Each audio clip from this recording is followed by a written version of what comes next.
एक सवाल 2-3 बच्चों ने पूछा कि हम कभी कभी डीमोटिवेटेड होते हैं, नौकरी मिलेगी या नहीं, तनाव रहता ही होगा, पढ़ते होंगे, टेंशन होती होगी। मेरा काम चीज़ों को आसान करना है। इस दुनिया में कोई भी ऐसा एग्जाम नहीं है जिसके लिए आपको 24 घंटे पढ़ने की जरूरत है। एक ही है कि हमारा मोटिवेशन हमेशा कैसे रहे, और एक ये कि कभी कभी स्ट्रेस ज़्यादा हो जाता है। आपके फादर आमतौर पर इमोशनल बातों से बहुत प्रभावित नहीं होते होंगे।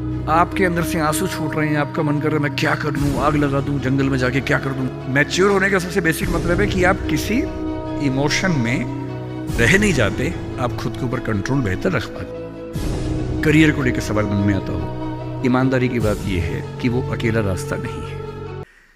एक सवाल 2-3 बच्चों ने पूछा कि हम कभी कभी डीमोटिवेटेड होते हैं, क्या तजुर्बा सच में इतना महत्वपूर्ण है, हम क्या करें, नौकरी मिलेगी या नहीं, तनाव रहता ही होगा, पढ़ते होंगे, टेंशन होती होगी, कितना पढ़ें, टाइम मैनेजमेंट कैसे करें, ये सवाल भी आपके सामने है। मैं आपसे देखिए, मेरा काम चीज़ों को आसान करना है। मैं दिल्ली में पढ़ाता हूँ आईएएस के बच्चों को, तो मैं उनको भी ये कहता हूँ कि चीज़ें मुश्किल तो कोई भी कर सकता है, चीज़ें आसान करना मुश्किल है, और हमें तो चीज़ें आसान करनी है। इस दुनिया में कोई भी ऐसा एग्जाम नहीं है जिसके लिए आपको 24 घंटे पढ़ने की ज़रूरत है। अगर आप दिन में 8, 10, एक लेवल के बाद 12 घंटे पढ़ते हैं तो ये बहुत है। इसलिए मैं आपसे कह रहा हूँ, शुरुआत के लिए 8 घंटे की पढ़ाई, 8 घंटे की नींद और 8 घंटे बाकी सब चीज़ें, खेलना कूदना, वो बहुत ज़रूरी है। यहीं से बात आती है मोटिवेशन की। एक ही है कि हमारा मोटिवेशन हमेशा कैसे रहे, और एक ये कि कभी कभी स्ट्रेस ज़्यादा हो जाता है, उस समय हम कैसे मैनेज करें। आपकी उम्र में स्ट्रेस ज़्यादा होने की वजह यह भी है कि आपके हार्मोन्स इस उम्र में ज़्यादा, उनमें वाइब्रेशंस होते हैं, तो मूड स्विंग ज़्यादा होते हैं। जैसे जैसे आप मैच्योर होते जाएंगे उम्र के साथ, आपके मूड स्विंग्स कम हो जाएंगे। जैसे आपके पेरेंट्स हैं, आप देखेंगे, स्पेशली फादर को आप देखेंगे, आपके फादर आमतौर पर इमोशनल बातों से बहुत प्रभावित नहीं होते होंगे। जैसे आप कहेंगे पापा आज मेरी फ्रेंड ने मुझे छोड़ दिया, पापा कहेंगे कोई बात नहीं। आपके अंदर से आंसू छूट रहे हैं, आपका मन कर रहा है मैं क्या कर लूँ, आग लगा दूँ, जंगल में जाके क्या कर दूँ, इमोशंस ऐसे उछल रहे हैं आपके, पापा क्या बोल रहे हैं, कोई बात नहीं, कोई और मिल जाएगा उससे बेहतर, ठीक है। ऐसा नहीं कि बहुत अभ्यास किया उन्होंने, उम्र बढ़ने के साथ साथ हमारे हार्मोन्स का बैलेंस चेंज होता है और आप बहुत मैच्योर हो जाते हैं। मैच्योर होने का सबसे बेसिक मतलब है कि आप किसी इमोशन में बह नहीं जाते, आप खुद के ऊपर कंट्रोल बेहतर रख पाते हैं, तो उम्र के साथ होगा। लेकिन अभी जैसे डीमोटिवेशन आपको होता होगा, करियर को लेकर सवाल मन में आता होगा कि आईएएस बनूं तो कैसे बनूं, कितना पढ़ूं, कितना ना पढ़ूं, ये सब सवाल आते होंगे। तो मैं आपसे 2-3 बातें कहना चाह रहा हूं। मैं तो आईएएस के लिए पढ़ाता हूं, अगर आप आईएएस की तैयारी करेंगे तो इनडायरेक्टली कहीं ना कहीं मुझे उससे फायदा ही होगा। पर ईमानदारी की बात यह है कि वो अकेला रास्ता नहीं है। एक बात को ठीक से, आईएएस बनने का मजा क्या है कि आपका सोचने का तरीका बहुत साइंटिफिक हो जाता है। आप फैक्ट्स पे बात करते हैं, तथ्यों पे बात करते हैं, आर्गुमेंट्स पे बात करते हैं, इमोशन से बात नहीं करते हैं, समझदारी से बात करते हैं। हमारे देश में जो आबादी है, वो आबादी, अब सेंसस जब भी होगा पता लगेगा, पर हम मान के चलते हैं कि वो आबादी लगभग 145 करोड़ के आसपास इस समय हो चुकी है, पूरे इंडिया की बात अगर हम करें। 145 करोड़ में से अगर मैं कहूं कि जो लोग 21 साल या 18 साल से मान लीजिए 30 की उम्र के बीच में है, इन 12 साल में है, मेरे ख्याल से ये आबादी भी कम से कम 12, 15, 20 करोड़ के आसपास तो होगी ही होगी। अगर ये 20 करोड़ लोग सोचे कि मैं आईएएस बनना है, या इनमें आधे भी सोच लें, 10 करोड़ सोच लें, आपको ये समझना है कि आईएएस पूरे भारत में कुल मिला के 6000 होते हैं, जिनमें से भी 5000 लोग हैं। आईपीएस भी इतने ही होते हैं, 5-6 हज़ार के बीच में होते हैं। अगर 10 करोड़ लोग सपना देखेंगे उन नौकरियों का, अगर मैं सारी सिविल सर्विसेज मिला लूँ, सेंटर की, स्टेट की, सब मिला लूँ, तो सेंटर की कुल 20 सर्विसेज मान लीजिए, सबका कार्डर अगर हम 5000 भी एवरेज रखें तो 1 लाख लोग होंगे। आपके स्टेट का मान लें, स्टेट में मान लेता हूँ कि 2-3 हज़ार लोग होंगे जो सरकारी नौकरी में ठीक पद पे होंगे, उससे ज़्यादा का तो कार्डर नहीं होना चाहिए, क्योंकि स्टेट बहुत छोटा आपका है, आबादी बहुत कम है। तो जो नौकरियां कुल मिला के 10-12 हज़ार हैं, अगर देश का हर युवा सोचे कि मुझे उसी में आना है, तो इसका मतलब है कि हम एक ऐसे रास्ते पे जा रहे हैं जिसमें डिप्रेशन होने की संभावना बहुत ज़्यादा है, एंग्जाइटी होने की संभावना बहुत ज़्यादा है, बहुत लोगों को हारना भी पड़ेगा, बहुत लोगों को हासिल नहीं हो पाएगा वो सब। तो मैं जो आपसे कहना चाह रहा हूँ, सरकारी नौकरी ठीक है, कोशिश करने में बुराई नहीं है, सरकारी नौकरी में कुछ चीज़ें अच्छी होती हैं, पर अपने मन से ये बात निकाल दीजिए कि मुझे केवल और केवल सरकारी नौकरी में ही जाना है। दुनिया में तमाम रास्ते हैं और मैं कुछ रास्ते आपको हिंट करता हूँ इस चीज़ का। जैसे मैं खुद एक एग्जांपल हूँ, मैं सरकारी नौकरी में रहा, मैं दिल्ली यूनिवर्सिटी में लेक्चरर था, पहले असिस्टेंट प्रोफेसर था, 2 कॉलेजेस में पढ़ाए मैंने वहाँ। फिर IAS का एग्ज़ाम दिया, सिलेक्ट हो गया, उसमें 6-7 महीने वहाँ नौकरी की, फिर वो भी छोड़ा। अब मैं अपना काम करता हूँ, सेल्फ एम्प्लॉयड हूँ। और मैं ईमानदारी से आपसे कह रहा हूँ, आप जब भी कोई फैसला करेंगे अपने बारे में, कभी ना कभी आपको फील होगा, बेशक 1 सेकंड के लिए, कि आपने गलत किया। कोई भी फैसला हो, आप स्पाउस सिलेक्शन करेंगे अपने लिए, कितना भी सोच के कर लें, जीवन में कभी ना कभी लगेगा गलती हुई, अक्सर लगेगा ठीक किया, कभी कभी लगेगा गलत किया। और ऐसा नहीं कि आपने X के बदले Y किया होता तो नहीं लगता, तो भी लगता। दिक्कत ये नहीं है कि मैं X को चुनूं या Y को चुनूं, आप जिसको भी चुनेंगे पूरा पैकेज साथ में आता है, अच्छी चीजें भी खराब चीजें भी। जो अच्छा आएगा उस पर आपका ध्यान नहीं जाएगा क्योंकि वो तो फॉर ग्रांटेड है। जो मिल जाता है वो मिट्टी हो जाता है, कोई वैल्यू नहीं करता उसको। जो मिस हो जाता है वो चुभता है।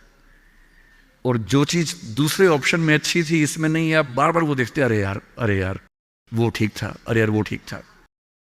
जबकि वहां 12 प्रॉब्लम्स थी, यहां 2 प्रॉब्लम है।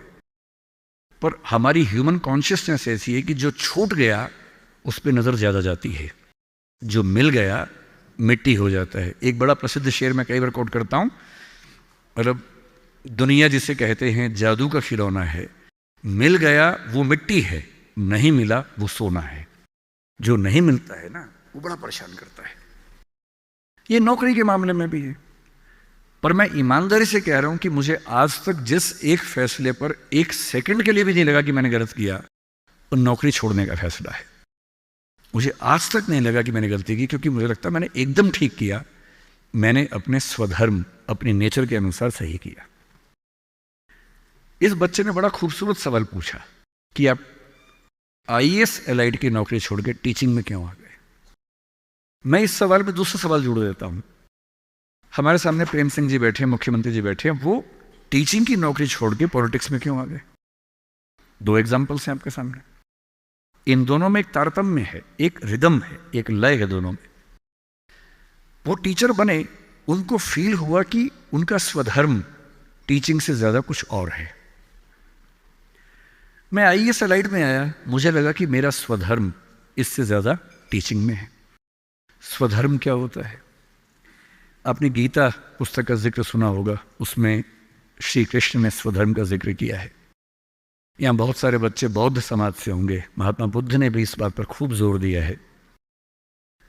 सारे धर्मों, सारे दर्शनों का जो सार है वो ये है, हर व्यक्ति हर काम के लिए फिट नहीं होता है। 2 चीजों पे गौर करना है। पहला, मैं क्या अच्छा कर सकता हूं, मैं कैपेबल किस चीज के लिए हूं। दूसरा, मुझे क्या करने में मजा आता है। और जहां इन दोनों का इक्विलिब्रियम हो, जहां ये दोनों बातें मिल जाएं, वो आपका स्वधर्म है। यानी जैसे मैं सिंगर बनना चाहता था, पर मैं इतना गंदा गाता हूं कि मैं जब घर में गाता था मेरे पेरेंट्स बोलते तो मैं भारतीय सेना में चले जाना चाहिए, बिना बंदूक के विदेशी की तरफ देख के गा देना, बस वैसे ही मर जाएंगे सारे के सारे। सही बात है भाई, ये भी ठीक बात है। तो मेरा मन था कि मैं सिंगर बनूं, पर गला कौवे जैसा भगवान ने दिया, कोयल जैसा नहीं दिया, तो मैं सिंगर नहीं बनूंगा। मेरे मन से क्या होता है, अच्छा लगने से क्या होता है भाई, सुने भी तो कोई मेरी बात को, मेरे गाने को सुने भी तो सही कोई। तो मेरा मन क्या करता है काफी नहीं है। 2 चीजें हैं, मैं क्या कर सकता हूं। मैं बचपन से स्कूल में डिबेटिंग करता था, मेरे पेरेंट्स ने मुझे बड़ा सपोर्ट किया, और बचपन से ही मेरे पेरेंट्स ने, टीचर्स ने कहा कि तुम कुछ ऐसा करना कि मंच पर रह सको, पॉलिटिक्स में जाओ, MP बनो। तब मेरा मन भी पॉलिटिक्स में आने का था, स्कूल लाइफ में बहुत ज़्यादा मन था उस समय, बाद में नहीं रहा। तुम पॉलिटिक्स में जाओ, तुम वकील बनो, क्योंकि जब कोर्ट केस लड़ोगे तुम्हें बोलने की ताकत भगवान ने दी है, उसका इस्तेमाल करो। या टीचर बनो। टीचर की छवि हमारे समाज में बहुत अच्छी नहीं होती थी, हालांकि मेरे पेरेंट्स टीचर ही हैं दोनों, पर हमारे समाज में टीचर की छवि होती है। और हमारे देश का दुर्भाग्य है कि जो प्रोफेशन देश को गढ़ता है उसकी छवि बहुत अच्छी नहीं है। टीचर बनना बहुत लोगों का सपना नहीं है, मेरा तो है। और मेरा स्वधर्म, मैंने महसूस कर लिया कि मेरा स्वधर्म टीचिंग है। और स्वधर्म का मतलब वही दो बातें जो मैं कर सकता हूं और जो मैं करना चाहता भी हूं। आपके मुख्यमंत्री जी अच्छे टीचर रहे होंगे, पर उनको बार बार मन में आता हुआ कि मैं जनता के बीच जाकर उनके साथ काम करके क्यों ना कुछ ऐसा करूं कि पॉलिसी मेकिंग में आऊं। उनका स्वधर्म उनको वहां खींच के ले गया, तो उन्होंने वो किया। और इस दुनिया में जो भी सफल इंसान आपको देखे, कोई भी सफल व्यक्ति देखे, किसी भी फील्ड का वो, आप हमेशा देखेंगे वो वही व्यक्ति है जो अपने स्वधर्म पे चल रहा है, जिसने वही रास्ता चुना जो उसकी क्षमताओं यानी कि कैपेबिलिटीज और उसके इंटरेस्ट यानी कि उसकी इच्छाओं से मैच करता था। तो आप सबसे मैं कह रहा हूं कि आईएएस या पीसीएस या सरकारी नौकरी की अंधी दौड़ में मत दौड़िए। मैंने बहुत सरकारी नौकरी वालों को देखा है दुखी रहते हुए। सरकारी नौकरी में है, अच्छा वेतन है, तब भी दुखी है, क्योंकि वो नहीं कर पा रहे जो दरअसल करना चाहते थे। सरकारी नौकरी में क्या होता है? सुरक्षा मिलती है, सेफ्टी होती है, सिक्योरिटी होती है, सम्मान मिलता है, समाज के लोग पूछते हैं आपको कि आप सरकारी नौकरी में हैं। गस्टेड ऑफिसर होंगे तो स्टैंप लगा के साइन करने की ताकत आ जाती है। आप जज हैं तो आपकी बात में वजन होता है। आप आईएएस आईपीएस है तो आप पूरा राज्य या देश चला रहे हैं। तो ताकत तो है, अच्छा है, सुरक्षा बहुत ज्यादा है। सबसे पहले ध्यान से सोचिए कि आप अपने जीवन से चाहते क्या है। मैंने जब नौकरी की तो मैंने फील किया कि इस नौकरी से मेरी जो मूल ज़रूरतें हैं वो पूरी हो नहीं पा रही। क्या ज़रूरतें हैं? मुझे अच्छा लगता है कि मैं खूब पढ़ूं और मंच पे खूब बोलूं। वहां कहा कि अब मंच पे जा ही नहीं सकते, कोड ऑफ कंडक्ट। मन कर रहे यार, जिस चीज़ के लिए पैदा हुआ वही नहीं कर पाऊंगा मैं तो। फिर दिन भर फाइलों में काम करना है। अब फाइलों में काम करना अच्छा लगता है कई लोगों को, मुझे नहीं अच्छा लगता, मेरा नहीं है ऐसी रुचि है, तो मैं क्या करूं। मेरा मन करता था कि मैं खूब पढ़ूं, गहरी चीज़ें पढ़ूं। वहां तो वही पढ़ना है जो सरकार के हिसाब से चीज़ें आती हैं, उसमें कोई बहुत क्रिएटिव स्कोप नहीं होता है। तो मैं कुछ महीनों में समझ गया कि ये मेरे बस की बात नहीं है। और मैं आपसे एक लिटमस टेस्ट कहता हूं, अपने पेरेंट्स से अकेले में बात करना।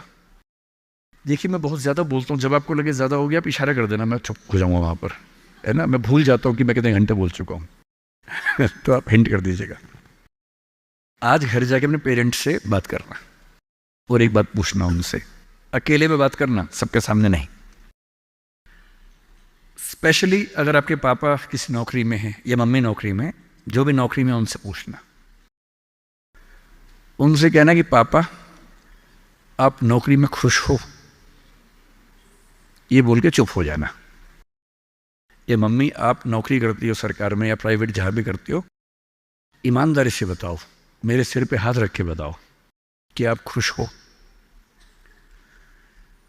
तो पहले वो 2-4 मिनट गोल मटोल बात करेंगे। हाँ बेटा क्या कह सकते हैं बेटा, हाँ ठीक ही है बेटा, सब बढ़िया चल रहा है बेटा, ऐसी ऐसी बात करेंगे। आप 2 मिनट के बाद फिर उनका हाथ पकड़ के अपने सिर पे रख देना।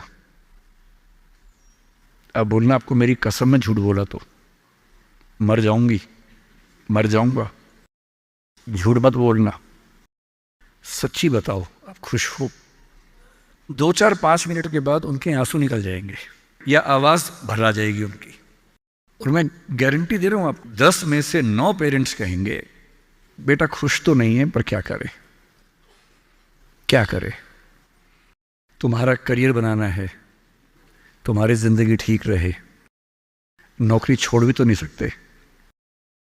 शायद बाद में जो पीएफ है उसके पैसे मिलेंगे, तुम्हें कॉलेज में पढ़ाना होगा, फीस इकट्ठी करनी होगी, घर बना के देना है, तुम्हारी शादी होगी, कैसे करूंगा, कैसे करूंगी। आप उनसे पूछना कि अगर आप 20 साल पीछे जा सको अपने इतिहास में, टाइम मशीन में आपको बिठा दिए, 20 साल पीछे ले गए, और आपको दो ऑप्शंस मिले, एक यही नौकरी करने का, एक कुछ और करने का, और ये एज्यूम करते हैं कि फाइनेंशियल सिक्योरिटी उतनी ही आपके पास रहेगी जितनी नौकरी में थी। एज्यूम कर लेते हैं। आप क्या करना चाहेंगे? गारंटी से बता रहा हूं, मैं मजाक नहीं कर रहा हूं, गारंटी दे रहा हूं कि 10 में से कम 7 या 8 कहेंगे मैं वो रास्ता चुनना चाहूंगा, ये नहीं चुनना चाहूंगा।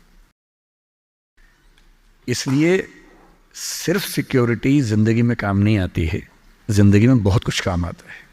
और आपकी जनरेशन के सामने इतनी अपॉर्चुनिटीज़ हैं। हमारे सामने तो क्या था, हमने जब कॉलेज पास किया तो लोगों से पूछा आप क्या करें, तो लोगों ने कहा 2-3 रास्ते हैं, एक रास्ते IAS बन जाओ, एक है टीचर बन जाओ, एक वकील या जज वाला रास्ता है। तो हमने 2 रास्ते चुन लिए, टीचर और IAS। टीचर का चुना इसलिए मैंने MA किया, MPhil किया, PhD किया, UGC नेट JRF का एग्ज़ाम दिया कि ठीक है टीचर बन जाएंगे। तब तक IAS में इसमें लाइट में हो गया तो वहाँ जाके देख लिया।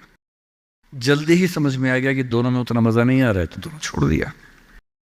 लेकिन उस समय छोड़ दिया, अगर 2-4 साल कर लेता तो आज तक वही कर रहा होता। क्योंकि वो जो सुरक्षा है ना, दलदल जैसी होती है, एक बार दलदल में घुस गए बाहर निकलना बड़ा मुश्किल है। लेकिन आपकी जनरेशन का सोचिए, जब मैं अपने आसपास देखता हूँ, मेरे बहुत सारे दोस्त सोशल मीडिया पे काफ़ी सक्सेसफुल हैं, फिल्म इंडस्ट्री में हैं। उनमें से एक ने मुझसे पूछा कि सर मैंने 30 साल नौकरी की है और मैं अपनी फील्ड में लगभग टॉप पे हूँ। मान लीजिए मैं आपसे पूछूं, ये प्राइवेट सेक्टर की बात है, एक टीवी चैनल के टॉप व्यक्ति के बारे में बता रहा हूं मैं आपको। उसने कहा कि अगर मैं आपसे पूछूं कि मैंने ठीक किया या गलत किया तो आप क्या सलाह देंगे? मैंने कहा सलाह तो मैं क्या आपको दूंगा, आप मुझसे बड़े हैं, सलाह तो मैं आपसे ले लेता हूं बल्कि, लेकिन अगर आप मेरा ओपिनियन चाह रहे हैं तो मैं आपको केवल एक बात बता के समझाता हूं। मेरा अपना मानना यह है कि नौकरी अच्छी है, नौकरी से अच्छा है उद्यम, एंटरप्रेन्योरशिप या सेल्फ एम्प्लॉयमेंट। ये बात मैंने कई मंचों पे कही है। कुछ दिन पहले मैं दिल्ली का एक बहुत प्रतिष्ठित कॉलेज है, Shriram college of commerce SRCC, वहाँ मैं गया था। वहाँ मैंने बड़ा खुल के कहा कि स्टार्टअप करना नौकरी करने से बेहतर क्यों है, एक आर्गूमेंट दिया। वहाँ एक आर्गूमेंट छूट गया था, आज मैं आपको वो आर्गूमेंट बताता हूँ।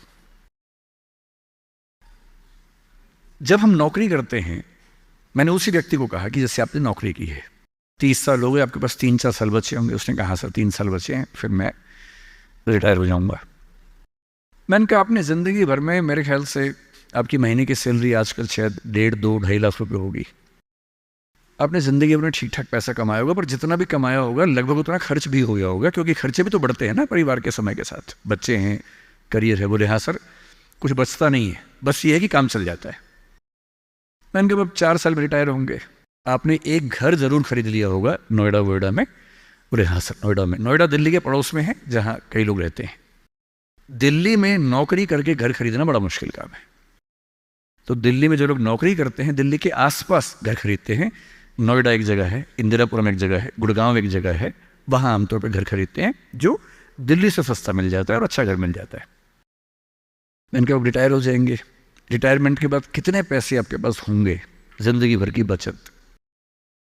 बोले सर मैंने कुछ स्कीम्स में पैसा लगा रखा है, लेकिन मेरे पास 10-15 लाख रुपए कैश होगा, और जो स्कीम्स मैंने इन्वेस्ट किया हुआ है, मैंने सही टाइम पे इन्वेस्ट कर दिया था, तो मुझे महीने का 50-60-70 हज़ार रुपये वहाँ से आता रहेगा, जिससे मेरे खर्चे निकलते रहेंगे, मेरी फैमिली सेफ रहेगी, मतलब हस्बैंड वाइफ हम सेफ रहेंगे। मैंने बढ़िया है। मैंने कहा सिनेरियो नंबर 2 सोच के देखिए ज़रा। फिर मैंने ये भी पूछा आपके बच्चे करते क्या हैं? तो उन्होंने कहा कि सर मेरा एक बच्चा तो सॉफ्टवेयर की दुनिया में है, एक बच्चा मेरा मीडिया में ही, जर्नलिज्म में ही काम करना चाहता है, वो अभी पढ़ रहा है, जल्दी ही नौकरी शुरू कर देगा। मैंने कहा जब वो नौकरी शुरू करेगा उसकी सैलरी क्या होगी? बोले सर शुरुआत तो 30-35 हज़ार से होनी चाहिए, धीरे धीरे फिर परफॉर्मेंस के हिसाब से सैलरी बढ़ जाएगी उसकी। मैंने कहा चलिए अब चैनल चेंज कर लेते हैं। मान लीजिए कि आपने 30 साल पहले नौकरी की जगह अपना उद्यम शुरू किया होता। लेट अस एज्यूम, मैं जानता हूं कि अपना उद्यम करने में खतरा ज्यादा होता है, बहुत ज्यादा होता है। 1000 में एक उद्यम बेहद सफल होता है, जिसको आप देखते हैं अखबारों में, स्टार्टअप, और वो क्या बोलते हैं, यूनिकॉर्न। यूनिकॉर्न का मतलब एक सींग वाला घोड़ा, ऐसा घोड़ा जिसका एक सींग हो। एक माइथोलॉजी है यूरोप की, उसमें यूनिकॉर्न का जिक्र आता है। वो तो 1000 में एक होता है यूनिकॉर्न। बाकी लेकिन ये है कि आप रीजनेबल सक्सेस तो आप ला सकते हैं थोड़ी सी मेहनत करके। धीरे धीरे लोग आपको जानने लगते हैं, एक ब्रांडिंग बनने लगती है, और 3 साल का मानते हैं कि ब्रेक इवन का एक जस्टिशन पीरियड है कि 3 साल अगर आपने ठीक से काम कर लिया। एक ये फॉर्मूला आप भी समझ लें, दुनिया में कोई भी काम हो, कितना भी मुश्किल हो, अगर आपने 3 साल उस पर ठीक से खर्च कर दिए तो मान के चलिए कि उसमें आपको सक्सेस मिलनी तय हो जाएगी। 3 साल का गोल्डन रूल है। तो मैंने उस व्यक्ति से कहा कि अगर आपने 3 साल स्ट्रगल कर ली होती, अपना काम शुरू किया होता, लेट अस एज्यूम, और सफल हो जाते, और मान लीजिए सफल ना होते तो नौकरी कर लेते, ऐसा भी क्या है, 30 साल नहीं 27 साल नौकरी कर लेते, कौन सी ऐसी खास बात है। और यदि आज आपका एक एम्पायर खड़ा हो जाता, अभी आप नौकरी करते हैं, उस समय शायद आप 500 लोगों को, 100 लोगों को, 1000 लोगों को नौकरी दे रहे होते। कोई मुझसे अगर पूछता है ना कि मैं जिंदगी में किस चीज से सबसे ज्यादा खुश रहता हूं, सबसे ज्यादा, वो ये है कि जब मैंने नौकरी छोड़ी, अपना काम शुरू किया। शुरू में हमारे यहाँ 3 लोग काम करते थे, आज हमारे दृष्टि ग्रुप में 1800 लोग काम करते हैं, 1800। और मुझे सबसे बड़ा सुकून इस बात का है कि 1800 परिवार चल रहे हैं मेरे उस एक फैसले से। और यदि आप उद्यम करते हो, उनसे मैंने कहा, और एज्यूम करते हैं कि 30 साल की मेहनत के बाद आपका उद्यम जो है आपकी अभी की सैलरी से शायद 50 गुना ज्यादा कमा रहा होता, उस कंपनी की वैल्यू आपकी सैलरी से शायद 1000 गुना ज्यादा होती, जैसा वैल्यूएशन होता है, और आपका बच्चा अपना काम शुरू करना चाहता। आज आप 2.5 लाख रुपए कमाते हैं, आपका बच्चा 30,000 से शुरू करेगा, पूरी स्ट्रगल वैसी की वैसी करेगा। अगर आप उद्यमी होते, आपका बच्चा वहां से शुरू करता जहां आपने छोड़ा है, और पूरी एक पीढ़ी की मेहनत आपको एक्स्ट्रा मिलती जो अब नहीं मिलेगी। इसलिए नौकरी अच्छी है, पर नौकरी इतनी अच्छी भी नहीं है कि उसके लिए पागल हो जाना है। करेज क्यों नहीं आ सकता हमारे अंदर, साहस क्यों नहीं आ सकता है? कम से कम एक चांस लेने के लिए, खतरा उठाने के लिए, ट्राई करने के लिए क्यों नहीं कोशिश करनी चाहिए। और इसलिए मैं आप सबसे जो कहना चाह रहा हूं वो ये, अपने स्वधर्म को ठीक से पहचानिए। आप जीवन से क्या चाहते हैं ठीक से पहचानिए। अगर आप चाहते हैं पैसा कमाना, तो सबसे अच्छा है अपना उद्यम, अपना स्टार्टअप, अपना बिजनेस, अपना काम, सेल्फ एम्प्लॉयमेंट। अगर आप चाहते हैं पावर, कि मैं कुछ करूं तो दुनिया को दिखे, तो सिविल सर्वेंट बनिए, जज बनिए, पॉलिटिक्स में आइए। पॉलिटिक्स एक ऐसी चीज है जहां आप समाज को सबसे ज्यादा बदल सकते हैं, सबसे ताकत के साथ बदल सकते हैं। यदि आपको चाहिए जीवन में शांति, सुकून, तो फिर एक ऐसी नौकरी या एक ऐसा उद्यम जैसे खेती का काम। आप तो सिक्किम में रहते हैं, मैं कल आते हुए रास्ते में सोच रहा था कि सिक्किम के युवा अगर अपना स्टार्टअप शुरू करें ऑर्गेनिक फार्मिंग का ही, आपको अंदाजा नहीं है दिल्ली में क्या हाल है। दिल्ली में किसी शॉप के ऊपर लिख दीजिए ऑर्गेनिक फार्मिंग के प्रोडक्ट्स मिलते हैं, वहां लाइन लग जाती है, लोग पागल हो जाते हैं। वो केमिकल पेस्टिसाइड्स और केमिकल फर्टिलाइजर्स खा खा के इतने पगला चुके हैं हम लोग, जिस शॉप पे लिखा हो ऑर्गेनिक प्रोडक्ट्स, मतलब अजीब हाल हो जाता है। सिक्किम के युवा, जब आपका स्टेट दुनिया का पहला स्टेट ऐसा है जहां ऑर्गेनिक फूड मिलता है सिर्फ, आपके पास तो दी हुई ब्रांडिंग है पहले से, उस ब्रांडिंग का इस्तेमाल करके अगर आप दिल्ली में, और दिल्ली क्यों, दुनिया भर में आजकल तो एक एप्लीकेशन बनानी है, ऑनलाइन ऐप बनानी है, दुनिया भर में प्रोडक्ट सेल करना है।